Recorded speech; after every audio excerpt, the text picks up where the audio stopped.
I see Stephen Burks is joining us from Milwaukee, Wisconsin. And Latoya is joining us from London. Christy from Los Angeles. Welcome. Hey-o. And we're live on YouTube. Okay, Orla, should we start? Yep, what's up?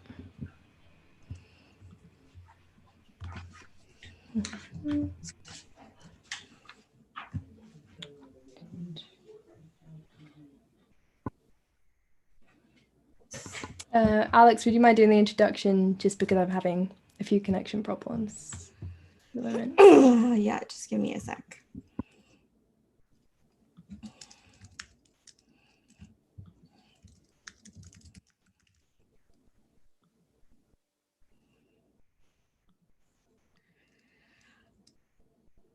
Okay, well, welcome to Lockdown Film School, 7th Row's weekly discussion series with filmmakers. This is our 10th session, I believe, and we plan to, actually, no, I think it's at our 11th. We plan to keep running Lockdown Film School through until August. We'll be taking a break next weekend, but then we've got a whole bunch of exciting chats lined up for you throughout the rest of August. You can catch up with past sessions on our YouTube channel, 7th Row, or you can get to them from links on our website at lockdownfilmschool.com. And we've got conversations with cinematographers, production designers, costume designers, and a whole slew of directors. Last week's discussion was with Jasmine Mozafari and Daria Zook about directing your first feature. So that's a really great sort of practical one to catch up with. So today we're really excited to have one of our favorite filmmakers with us, Amma Asante.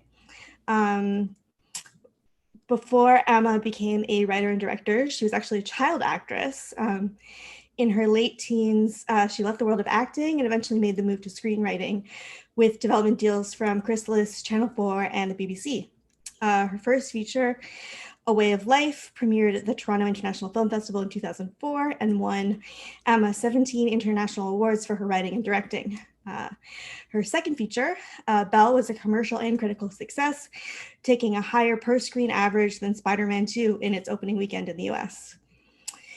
Amma has since gone on to direct A United Kingdom in 2016 Where Hands Touch in 2018, as well as directing for TV with the series The Handmaid's Tale and most recently Mrs. America.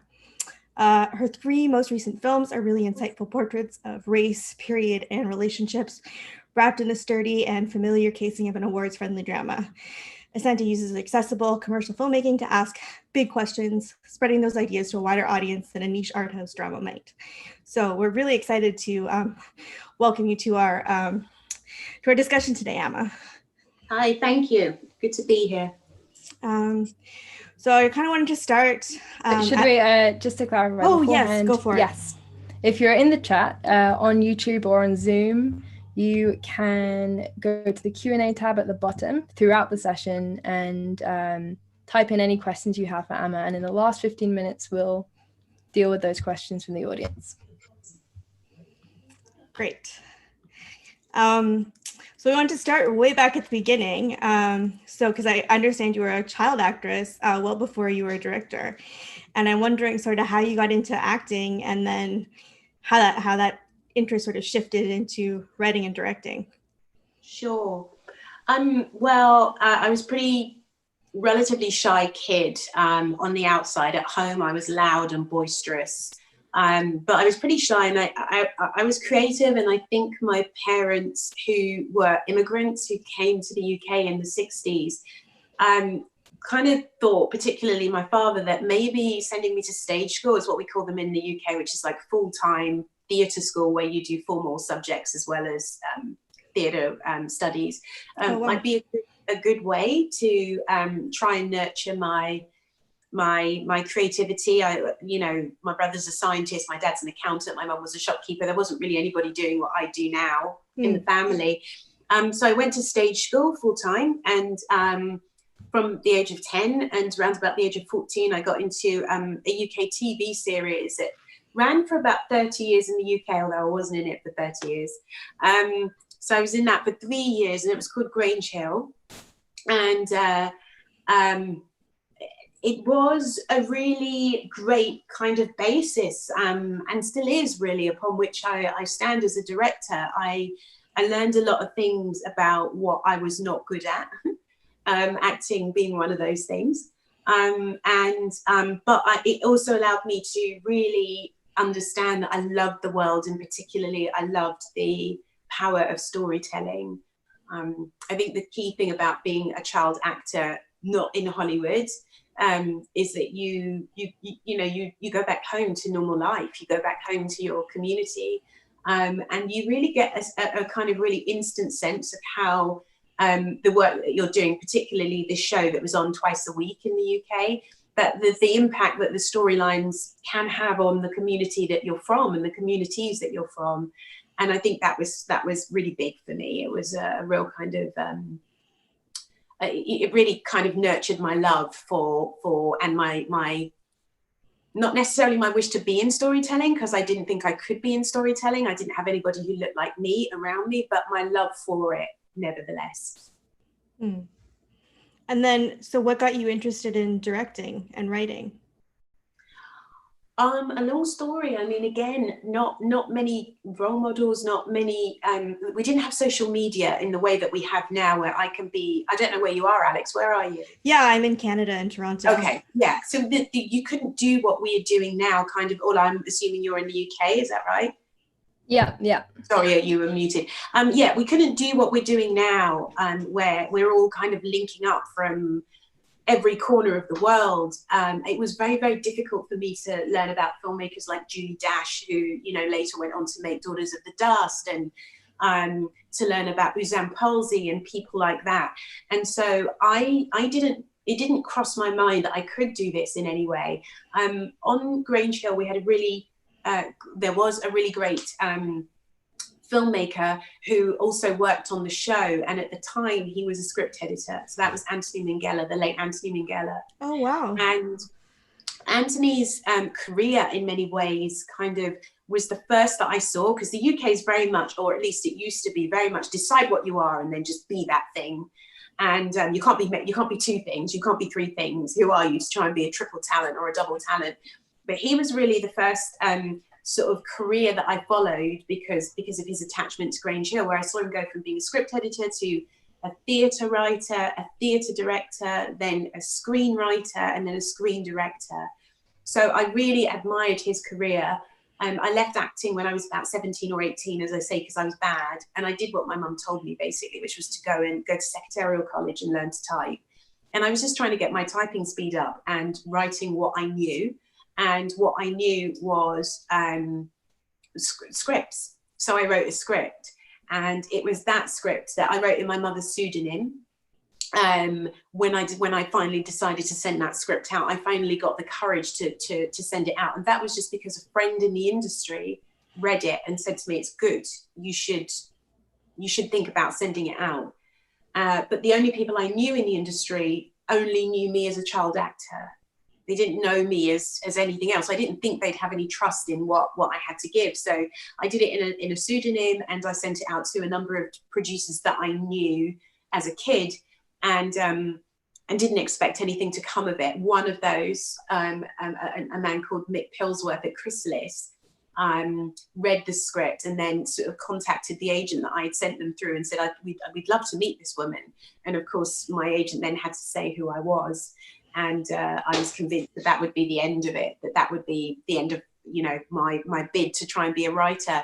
But it wasn't. In fact, I went in to see them, and they really supported me. They then sent the script to Channel 4, and that's where I started with my 7-script deal. And then that was swiftly followed by the 4-script deal. So that's how I got into writing. How I got into directing was that all of those scripts that I was in development with didn't happen. I was in development with them for 3 years, and then new commissioning editors came in, both at Channel 4 and the BBC. And as often happens, we call them new brooms. They cleared the kind of shelves of everything that they didn't want to inherit from the previous commissioning editor. So I sort of left almost feeling like I hadn't done any work at all, except I had. For 3 years, I've been honing my skills. And for 3 years, I've been working within the industry and getting an understanding of how it worked, which meant when the BBC then approached me and said, we've just had an opening for a slot. I don't know if they lost something, but they said, we've just had an opening for a slot and we want to fill it with a drama. And we'd love this to be a drama with a diverse cast. Can you come up with something? I was able to co-create something with somebody that I knew in a completely different guise. And I think we had something like 4 months to kind of try and write 10 scripts. And then have them broadcast all at the same time. So I became, in America, you call it a showrunner. In the UK, it's just a writer, producer, and pulled together a team of writers, you know, storyline. I'm sorry. No worries. I hope you can still see me. My battery is about to run out, so let me just plug in. Sorry, guys. I thought I was already plugged in. Pull together this team of writers really, really fast, and then just very, very quickly get these storylines out. I mean, I remember I was writing episode 7 and they were shooting episode 1, something like that. And then I didn't know how episode 10 was going to end. So I got 2 seasons of that off the ground. And when that finished, I wrote a film, having met a producer called Peter Edwards at ITV Wales, then HTV Wales. And it was just supposed to be a TV film. I was just sort of going to follow on in the guise that I had started, which was to write and then produce my work. And a producer at the BFI, then called the Film Council, said, why don't you think about directing it yourself? And I wanted to say, why would I? They have never seen anybody like me directing. Like I say, in all those years I had been acting, I'd only ever met one female director, ever. Wow.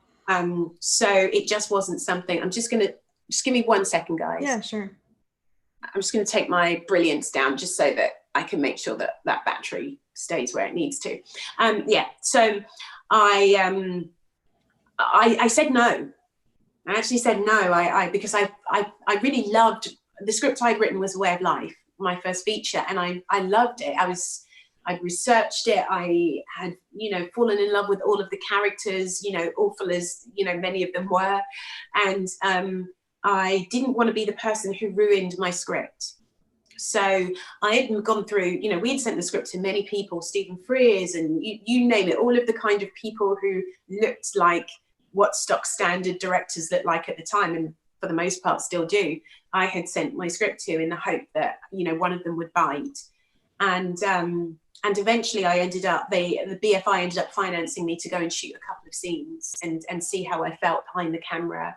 And that's basically how I got into shooting my first film. And when I did that, it felt like home. It made sense. And I realized at that point that producing for me had really been a bid to kind of continue the birthing of my characters.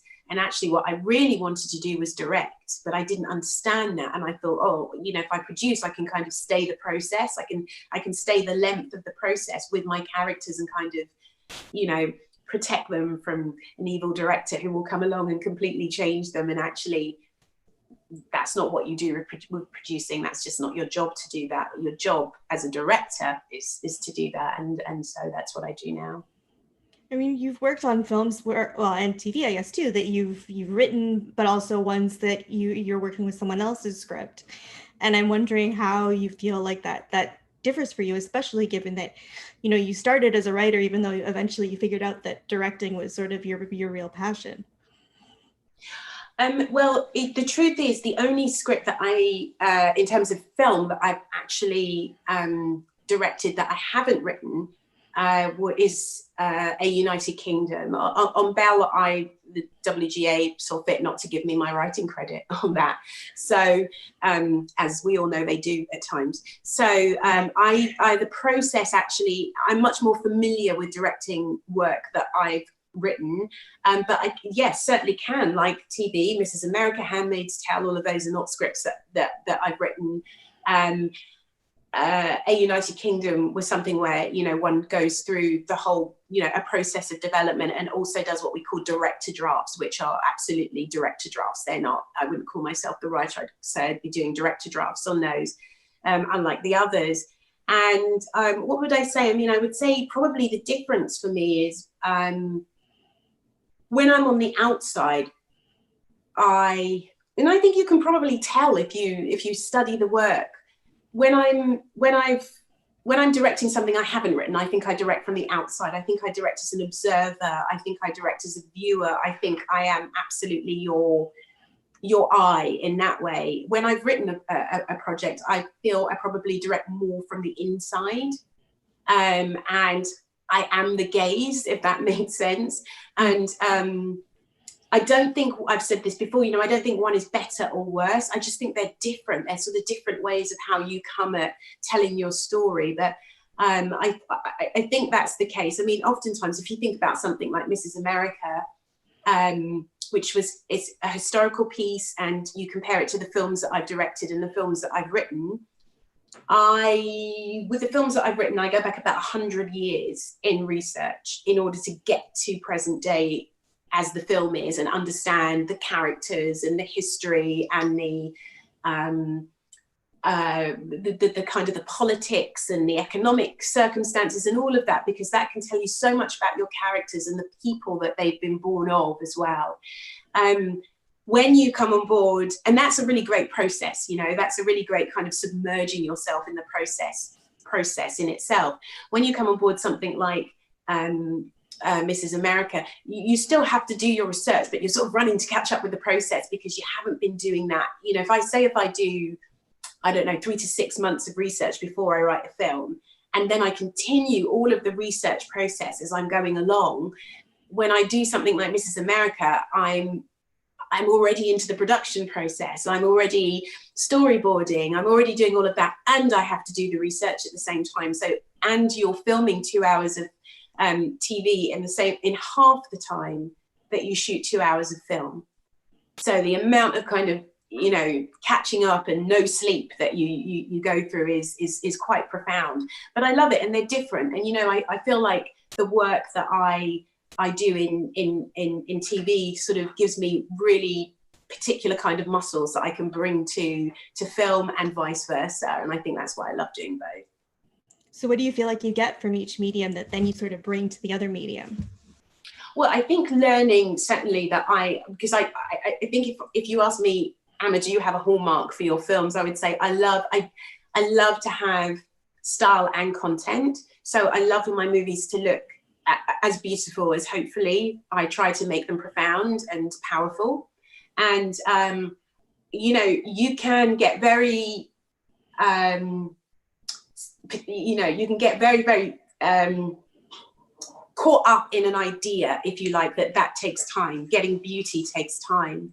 And then you do TV and you realize that you haven't got time. You haven't got a choice about time. You have to shoot something like Handmaid's Tale and make it look as beautiful as if you had a 45-day shoot when you've only got an 18-day shoot, and still get performances and still get, convey the story that you want to convey. So learning that actually I can do so much more with my 45 days in film than I ever thought I could do, having done TV now. And what do I get from film that I bring to TV? I think the detail. Mm. I like to think that I think the detail and the power of a theme and the power of a metaphor. How you can block, or how you can create a situation with your production designer to convey those metaphors and those themes.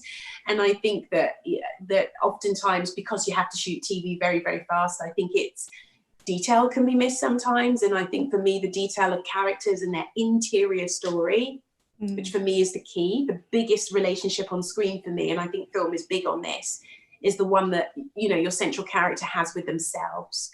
And I can bring that to TV. I really feel that, I very strongly brought that to Mrs. America. I try as hard as I can to bring that to my TV, as well as allowing that to thrive in my films. Yeah, that makes a lot of sense, because I think one of the things that really distinguishes your films is how character focused they are, and not just with the protagonist, but all of the characters feel richly developed. And I'm wondering a bit about, how you work with actors and whether sort of your work as an actor has influenced that, because, the performances you get are just amazing. And I don't feel like there's a lot of filmmakers who manage these sort of wonderful ensemble casts with such sort of uniformly great performances. Well, first, I appreciate that. Thank you. Definitely my history as a I think particularly as a kid actor has made a difference, because I made up my mind to know what I didn't want as an actor, and to try and provide what I did want to my actors. So I think first and foremost, and I have to say first and foremost that the dynamic when you're a kid to a director is very different, because you're a kid, so they become an authority figure. And when you're working with adults, and it should be the case when you're working with kids as well, you're not an authority figure as a director, you're a partner. And first and foremost, I come into this as a partnership, and I'm a collaborator. But the key thing about directing is you have to have a vision. Actors, I think, work best when they feel safe, and when they know the director has a vision, and when they have that structure around them, that they feel safe and the director has a very clear vision of what they want, then you can collaborate within those confines. I think if it feels like the director doesn't know what they want, that you can get this kind of, it almost feels like the actor can feel unsafe and feel like they're not tethered to anything. What do you want from me? I don't know what you want or what you need. And so I have tried, a lot of, I think actors that have worked with me will say, Amma talks a lot on set. I'm very open about how my own experiences might make me feel in a moment that's relevant to the story. And I don't then expect the actor to tell me about their personal experiences that might relate, but I hope that they will think about those in their own minds, and that will somehow filter through into the performance that they're giving. So if we're dealing with loss, if we take a moment in Belle, for instance, where Dido Elizabeth Belle is told that she can't marry, she's not allowed to marry. And if we think about the fact that she's an 18th century woman, so to be married is everything, to have children means a lot. And so if you can't marry, you can't have children. If you can't have children and you want children, that might feel like a loss to experience life. If you want a relationship, not if you don't, but if you want a relationship, and if your culture and your society sort of puts all of its value and currency on whether you're married or not, then to be told that you can't have that, you will not have companionship throughout your life ever, it might feel like a loss. So for me, I'll talk to them about loss. What does loss feel like? This is what it's felt like in my life. It might be something completely different, but this is what it's felt like in my life. And what does that feel like to you? When is that? And it doesn't have to be anything as big and as powerful as a whole society, telling you what your value is. It could be something small, but you take what that feeling felt like and you channel that into the performance. So it's a very sort of crass and basic way in which I work, but it's about conversation. And I don't like to overly rehearse scenes, even if we have some rehearsal time. I prefer to sit and talk about the scenes and talk about themes that run through, and try and create a shorthand with the actor or actress, so that by the time that we're on set, we have we're the tightest two people on the set, in many ways. Although I have to have that with I have to have that with my DP. I have to have that with my, production designer. I have to have that with my AD. I have to be the tightest two people with a lot of people. But it's really important that each one of those thinks that it's just them, and that you give them, that collaboration, the time that it needs. And I think I'm good at that. And that's why I love it so much, Mm-hmm.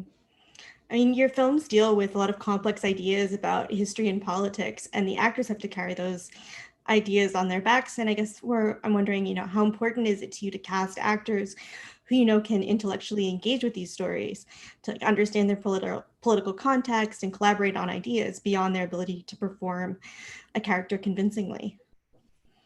What's really interesting with me in my films is that quite often, I don't think, I've definitely worked with a number of actors who haven't really seen the full extent of the vision until the movie is finished.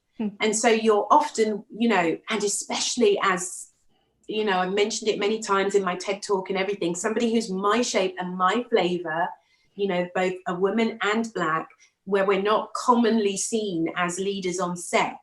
It is sometimes, you're a bit of a unicorn, and people don't know what your vision is going to be. I mean, it's getting easier now as I create a body of work. And so I guess the point I'm making is you're constantly working with people who don't always know everything about what you're trying to put together. You need to work with people that have enough, but I am bringing stories often to screen that lots of people don't know anything about. And that's a difficult thing, because we live in a world where everybody thinks they know everything about everything. So, you know, that which you might take a year or even 12 years sometimes to research and detail. You know, someone thinks they've done 5 minutes of history and knows everything. And those people can be critics, they can be audience members, they can be everything. So I don't really expect necessarily my actors to be much different. What I try to do is never overburden them with the entire history of everything I've come to understand, and all the research and all the, you know, the hours sometimes of sitting there, you know, or spending time, for instance, something like Where Hands Touch, sitting and talking with those Black survivors of the Holocaust, and, you know, what you feel when somebody trusts you with their innermost feelings and thoughts that exist in an environment where they can be so heavily judged. I try not to dump all of that on my actors, but really try to talk to them about who they are in this, who they're representing, and who it's important that they give a voice to, so that we can have the conversations that we have, you know, once the films are made.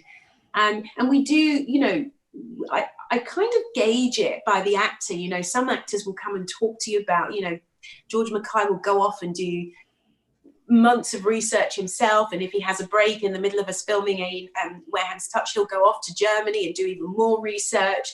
You know, someone like Amanda Stenberg comes with a whole world of experience just from being a biracial girl who is now going to play a biracial girl. We're not a monolith. No group of people are a monolith, but there are always going to be some experiences that resonate. So I try not to burden, but I do need them, to have a level of intelligence that can wrap its mind around what I'm doing. Because, you know, as Mark Kermode, a UK journalist and critic, likes to call me, I'm a bit subversive, and what I'm doing is often subversive. It's really easy to take a film that I've made like Where Hands Touch and say, oh, this is a Nazi love story, when actually it's a story that's exploring society's responsibility to children.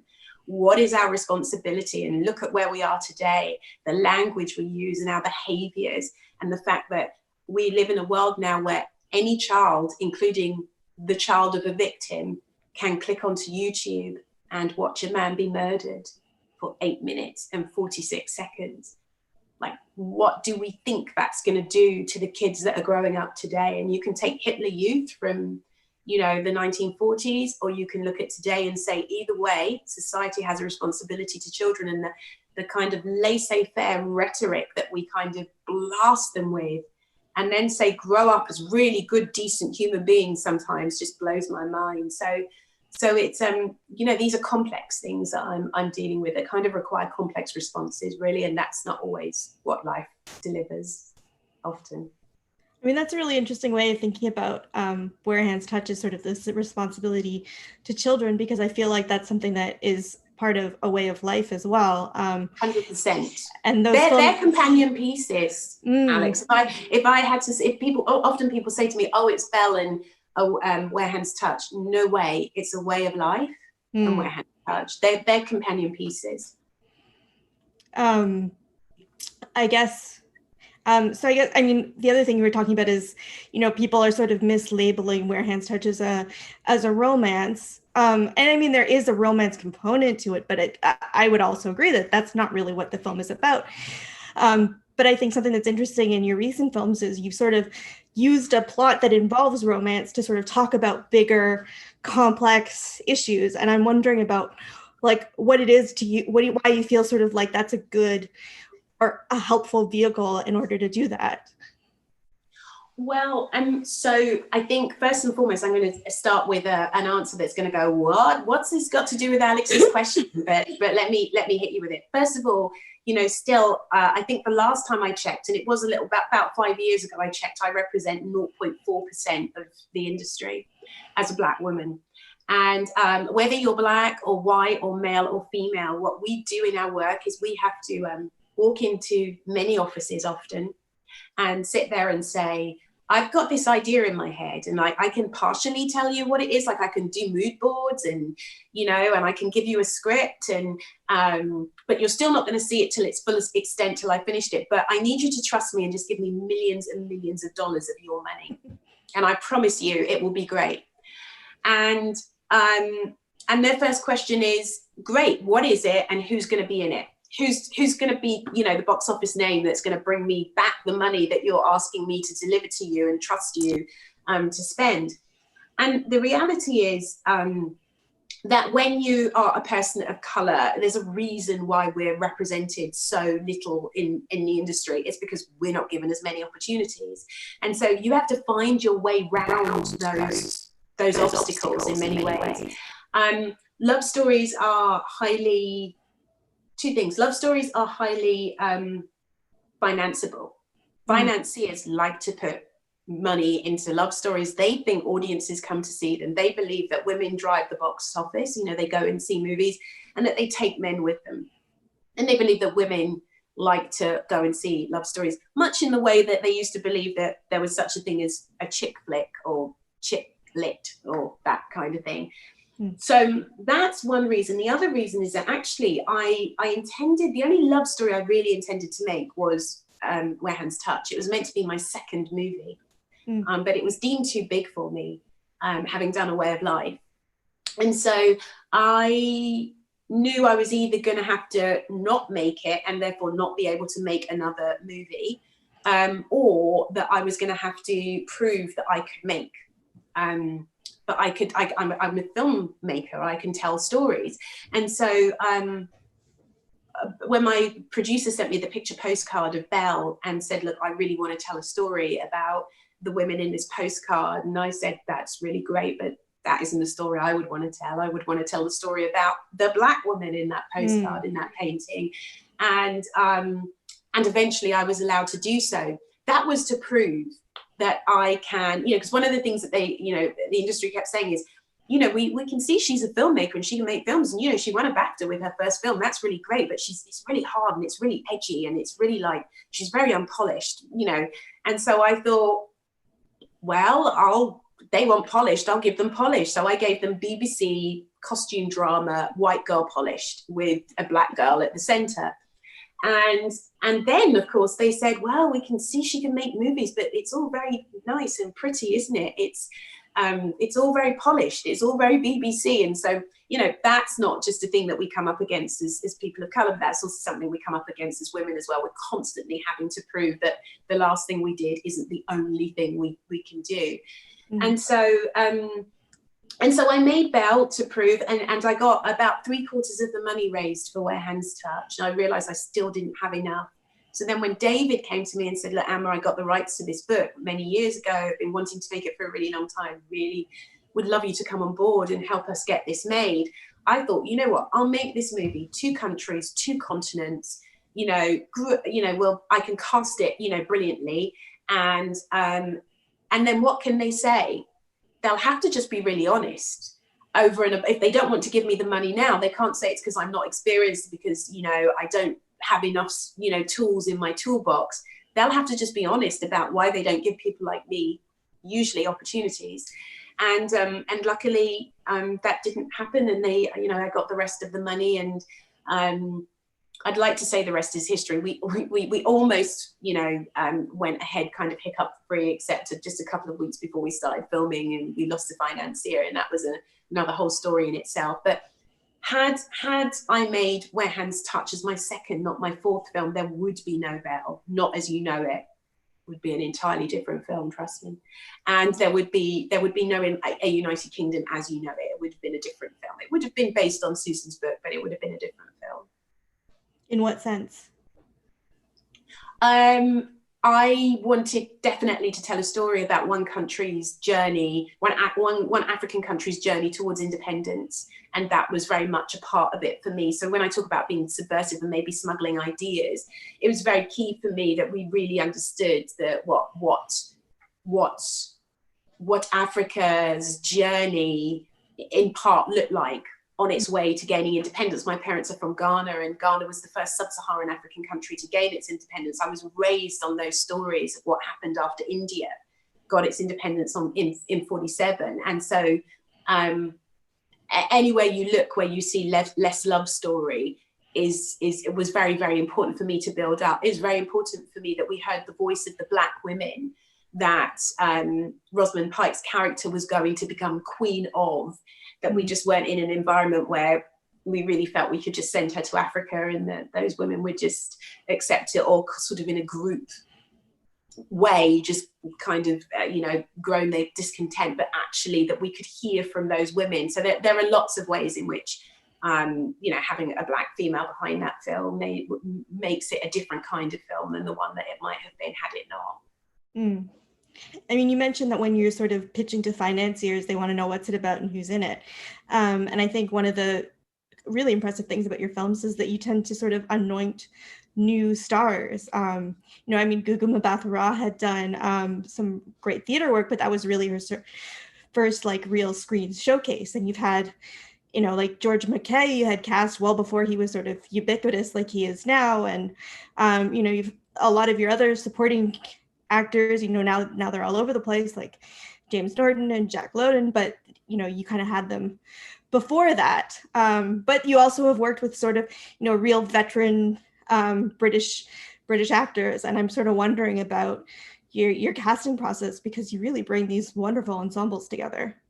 I mean, I love doing that, and I love the frisson that comes from working with actors who are emerging, and sometimes we don't even know if they're emerging. They're just unknown. With the Tom Wilkinsons and the Penelope Wiltons, excuse me, of this world, and the Rosamund Pikes, working with African actors that we're getting to know now as well on an international stage. Like Terry Fetto and people like that. So I think that there's a wonderful frisson to be created. But there's another really, really wonderful thing that having great names allows. It allows me the space to have those newcomers.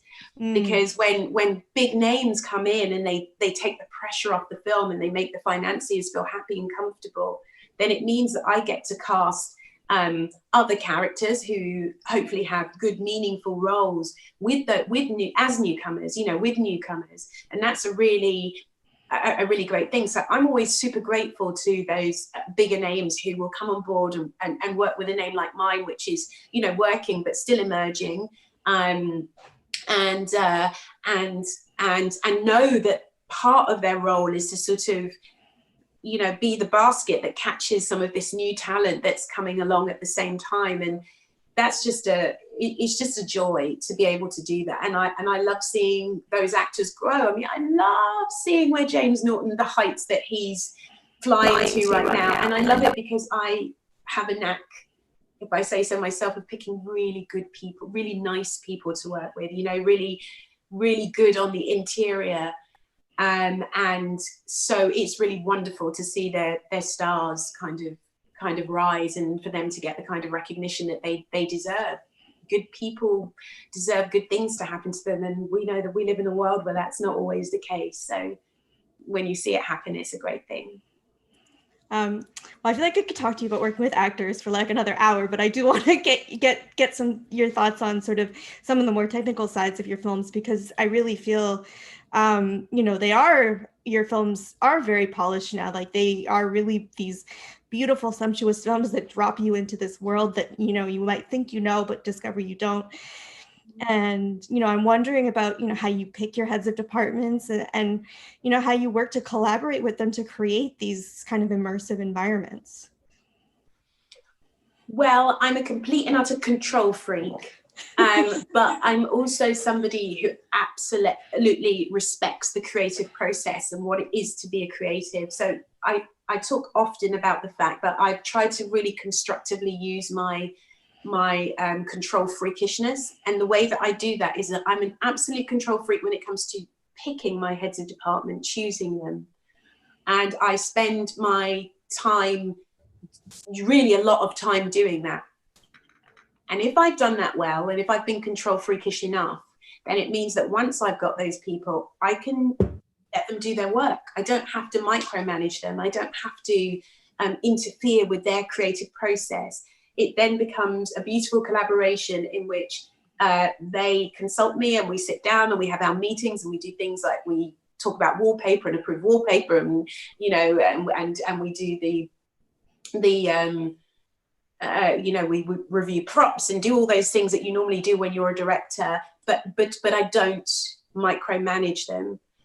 The way I work out whether I'm picking the right head of department is, first of all, to see lots, to meet lots, and the second thing is to have created what I call a mood board document. And that mood board document absolutely, for me, sets out the feeling, the tone. Sometimes there'll be a key word attached to it, or a couple of keywords attached to it, usually 3 or 4. But it will have a color palette in it.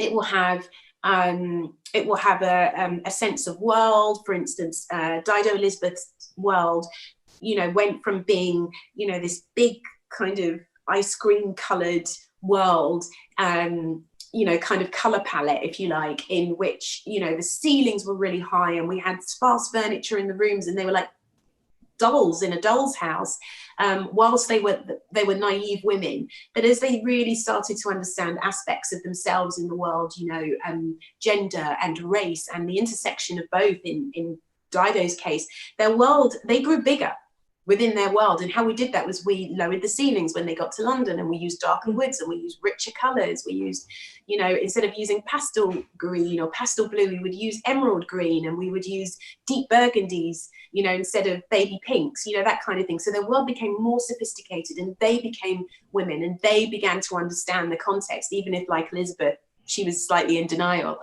And so that is all there in a mood board concept. And it's very easy when you present a mood board concept to brilliant heads of department, whether or not they're on the same page as you or not. You give them that document, it's a talking document. If they don't like it, you can see by their face immediately, and it's, you need to move on so that I can find the person who goes, wow, I love that, and I can build on that. So I do that with DP, I do that with production designer, costume designers, I talk to them till the cows come home, and I'm sure they get fed up with me in their trucks and trailers. And then I just let them, if you're part of my language, just do their shit as well as they do, because now they've seen my films, they kind of know if I'm a person that they want to work with or not. And as I say, the document also helps with that. And then usually what they'll do is they'll look at that document and go, oh, I can do better than that. And but what they do will be better than that, but it will be based off of my original intentions, and that's the key thing. I mean, how do you come up with, I really love all those details that you just were giving about Belle, and I guess I'm wondering about a United Kingdom, and also, something that stood out to me in Where Your Hands Touch is sort of all of the windows, and the sort of feeling of this kind of surveillance state. Yeah, makes me shiver just kind of thinking about it. Yeah. Well, what happens, so as you do your research, there are visual reframes, if you like, that just keep coming back over and over again. And I was looking at a lot of art from the period as well, and known artists, not known artists, a lot of art by Holocaust survivors, and some who didn't survive as well. And as I was reading, and as I was, going through the museums, first of all, just online, but then eventually visiting them, various visual references just keep coming back. that for me, when I read the testimonies, seemed to be what it felt like. If you were Jewish, if you were persecuted, if you were anybody different in that period, you felt like you were being surveyed. And I feel like, you know, when I think about the moment in Where Hands Touch, where they go to visit her mum's sister, and her mum's sister says, you know, first they'll see a Negro on the doorstep, and next they'll say it's a Jew. And then the husband comes along and says, you know, the other night I was kept in and they were questioning me for, you know, however many hours, because they said, I can't even remember what I wrote, but something like, you know, some relative of his was Jewish. And the fear, the level of fear that created, and it's not to give an excuse for the racism and for the prejudice, but it's to say, hey world, look at this, look at what a government can do if it chooses to, and look at how a country and maybe even a continent can kind of sleepwalk itself into a world in which, if we don't put our feet down early enough, a surveillance, you know, community can exist, one where they breed ideas of calling up and telling on your neighbor and telling on your family member and all of those things. Windows just became a really great symbolism for me for that. And so, yeah, so I use them, but also windows for me mean something really important about films, and particularly the kind of films I make, which is that my job is to open a window onto worlds that you think you know, even worlds that the really clever critics think they know, and say, hey, you might, if you are big enough and open enough, consider that there are elements of this world that we haven't seen before and that we haven't experienced before, and that perhaps we should think about, because those new windows and those different windows have something to tell us about who we are today and who we might choose to be going forward. And I think that's really important. I mean, you know, when you're talking about the sort of the way that you had changed the ceilings in Belle, that was kind of making me think about the fact that there's a lot of sort of wide open spaces in a United Kingdom. There's a lot of exteriors. And of course, that's also a story of, you know, a country finding its independence. And I'm wondering about, you know, freedom, the thing, yeah. Like how is that? I mean, that's kind of a completely different landscape in the sense you're no longer in Europe, and like, how did you approach, you know, coming up creating that aesthetic? So, I mean, first and foremost, I was going to be in the two countries and the two continents. And in the beginning, I was like, well, that's easy. I'm from both of those places. You know, I've got African parents and I was born and raised in the UK. That's going to be easy. And then I got to Botswana for my research. It was like so different to Ghana, where my parents are from, and then had to remember that, you know, not remember, but underline that Africa is a continent and it's got all these different countries in it, like Europe has, and they can all be very different. So first and foremost, I wanted first to create London in a way that was my home, and that is a country that I, you know, it's in a country that I love, and that you should not undermine the love story by making it feel that it was such a horrible place that the first man that proposed to her, she just wanted to run away, because that would undermine the love story. So I wanted it to feel like she was leaving behind something. I wanted to make London cozy, even in its rain and even in its cold, and use really cozy colors, and have her bedroom be really small but cozy, and, you know, have a family, even though her father's got, you know, had not very nice attitudes. He was still her father, and she would love him. And you know, I picked an actor from that who, when I was a kid and, you know, growing up with somebody who was a real lovable face in British households, you know, to kind of play that role. But then I wanted to juxtapose, you know, those small enclosed spaces and narrow streets and rainy streets with the kind of wide, dry, but three-dimensional landscapes that you could get in Africa. Because what tells us that something is period in Canada, in America, in the UK is cars, hairstyles, clothing. But when you get to rural Africa, how do you do that when you haven't got all, you know, haven't got all the cars. People aren't necessarily wearing the same kind of clothes all the time as they might wear in the UK. Like, how do you do that? And so it was really looking for those details of how I could say this is the 1940s in Africa, where we couldn't necessarily show all of those accessories and added elements. And so for me, it was what was left behind, maybe hairstyles, maybe you know, how do I differentiate the two places? Maybe one there is freedom in it but it feels enclosed, and the other one there isn't quite freedom in it but it feels open. And obviously where we did have cars and trains, you know, I really wanted a train that we had to bring all the way from South Africa, and that was like quite a job to get that over.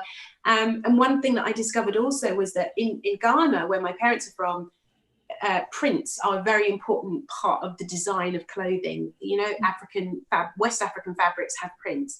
Mm-hmm. That wasn't the case in Botswana, and I was blown. I was like, oh my God. But the whole point was I was going to go from these like solid colors in the UK and then have, you know, prints when I got to Africa, but they don't have prints. So what am I going to do? So I put the prints on her.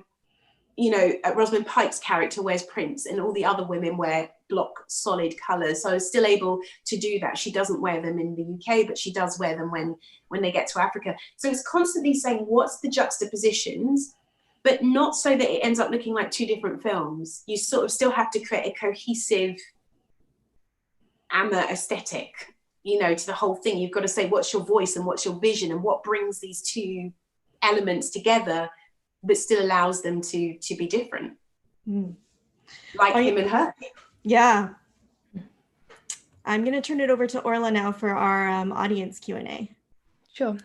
So we had a question from Stephen Burks, who asks, as a writer, do you think about whether your ideas are commercial or likely to be set up before you write, or do you ignore commercial considerations and write what interests you? Which is something I think you've kind of answered, but I'm curious to hear about now that you have some leverage in the industry, how do you think about your screenplays going forward? Hi, Stephen, first and foremost. Well, I try not to. I think, you know, the difficulty is the more you become steeped in the industry, and also having had an experience where it's taken me 12 years to get Where Hands Touch off the ground, that, you know, you can't help those moments where things seep in, where you think, oh, if I did it this way, it would probably be a little bit easier to sell. And I try to put those thoughts out of my mind. It's kind of a bit like, I don't read reviews. I know whether something's good or bad, because when I did that with my first film, you know, in the end, you start writing your second film and you've got that little critic sitting on your desk, you know, telling you what they think you should write. And we all know how bad that is. So I try to do the same thing, kind of stay away from what I think will be commercial and what I think won't be, and leave that to the producers, leave that to the marketing people. That said, I've just said to you, you know, I do know that love stories sell more, you know, sell better. I mean, I think I'm done with the love stories for a little while at least, she says, and then probably another one will come out. But no, but at the moment, I think I am done with the love stories for a while. But I have known that I could smuggle my ideas that way. So it's at some conscious, somewhere between the conscious and the subconscious, it has existed inside me somewhere. But I try really, really hard not to. I try to make it not my business. And my very first producer of a film, the late Peter Edwards, who produced A Way of Life, said to me that in the detail, that's where you get the universal. So if you try and make something commercial, you will end up with this kind of bland, kind of blur, kind of grey nonsense. But if you focus on the detail of your characters' worlds, whether they are a 12-year-old child growing up in Africa or a 17-year-old girl growing up in South Wales in the UK, if you focus on the detail of that world, it will resonate in Argentina as A Way of Life did. It will resonate in Australia. It will resonate in Ghana. It will resonate everywhere because the human experience is both individual and collective all at the same time, and there's something really beautiful about that. Mm-hmm. So I hope that answers the question. Then we have a question about your recent work in TV. So now that you're gaining some recognition for your work in TV, and you've worked in both mediums, what do you see as the differences, and what have you taken from each medium to the other medium? Yeah, well, I think as I mentioned earlier, I think I've taken from TV that, what my skills and capabilities are, in the sense that, I always thought that to get beauty, if you like, and content took a long time, and TV shows you that you have no choice but to get it really fast. And I think, as I was saying before, that film allows me to bring the thematic qualities that I think fly so well in film into TV, and inject that into TV, and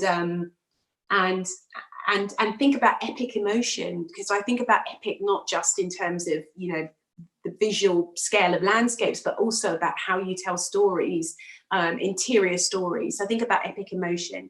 And what was the second part of the question? Was what do I bring? And what was the second part? The first part of the question, sorry.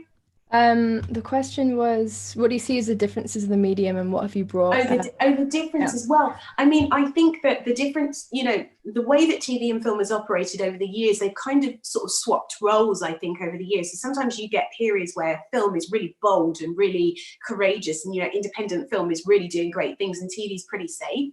And then you have times like I think we might be at now, where TV can be quite bold, and it's making wonderful statements like Handmaid's Tale and like Mrs. America, if you like,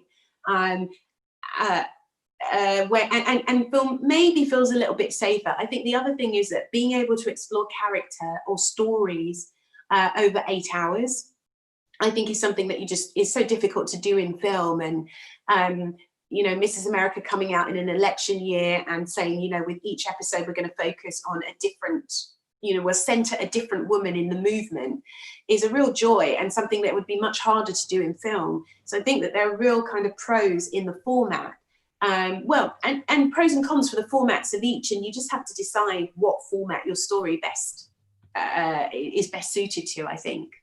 Mm-hmm. And then we have time for one more, which is, during the editing process, do you do audience feedback screenings? And if so, what do you take from those? So during what was the first part? During the editing process. Oh yeah, we do test screenings. Oh, how I love them. Yeah, we do audience test screenings, and in fact, for something like A United Kingdom, we did a couple. For Belle, I do remember the Belle audience test screening, which happened probably about less than a week after my father died. And I had just been, I had to shoot pickups as well, because I wanted to change the ending. Wasn't really changing the ending, I wanted to shoot it a different way. And thank you to the financiers, they allowed me to do that. They gave me the finance to do that. So I had this real quick thing where we'd edited all of the film, and then we shot some reshoots, and then we had to drop those into the film. And my father died at the same time. And I remember being in quite a blur as I sat with the audience to watch the test screening, and we got a standing ovation at our test screening. And I remember one of my financiers coming over and saying, you need to stand up and really take this in, because it'll be the only time it ever happens in your career. This just doesn't happen. And he was quite right. So what do I take from them? Well, they're really good to know. First, it works to know who my audience really is. Secondly, it helps to know what audiences understand and what they don't understand.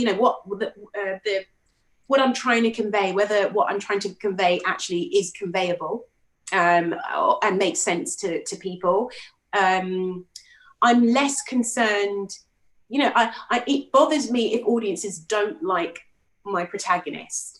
But I'm less concerned whether audiences like all of my characters, because all of my characters are not designed to be likable. They are designed, and even my lead characters must be flawed. They have to have flaws. You think about, to a certain extent, the entitlement, I might call it, of Suretse Karma's character, not in terms of the empire, it's a different story, but in terms of his own people.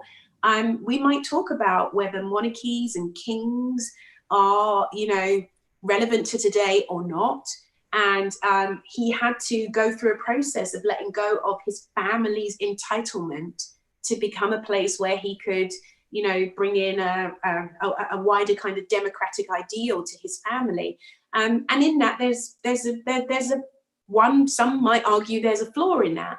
So I wanted to really explore, I like to really explore what happens to your characters when they have both, you know, good stuff inside them and not so good stuff inside them. Dido Belle was very elitist. She looked down on John Davinier for a period of time until she was able to allow herself to fall in love with him. And I like, in particular, giving aspects to Black characters that we haven't been allowed to have before. I like a pompous Black guy on screen who has a sense of entitlement and whose family is royal, and who can bring that to an audience and say, yes, this was us too. I like an entitled Black girl on screen who says, are you good enough for me? Because we live those lives too. So with test screenings, you don't always have to adore all of the characters, but it's important for me that you feel for the lead character. So I'm looking out for that quite often. Well, great. That's it for this week's Lockdown Film School. We'll be taking a break next week, but stay tuned for an announcement about our August slate. And I'd like to thank everyone who's watched this session, and thank you so much, especially to Amma, for giving us your time. I think I speak for everyone when I say this was really, really wonderful. Thank you for having me. I really appreciate you having me. And I did listen to your podcast also on Where Hands Touch, so appreciate that and you giving time and attention to my work. And yeah, just good luck as you go forward with Lockdown Film School till August. Cool. Thank you so much. Yes, thank you so much. Cool. All right. Thank you, Alex. Thank you, Ola. See you. Bye, everyone.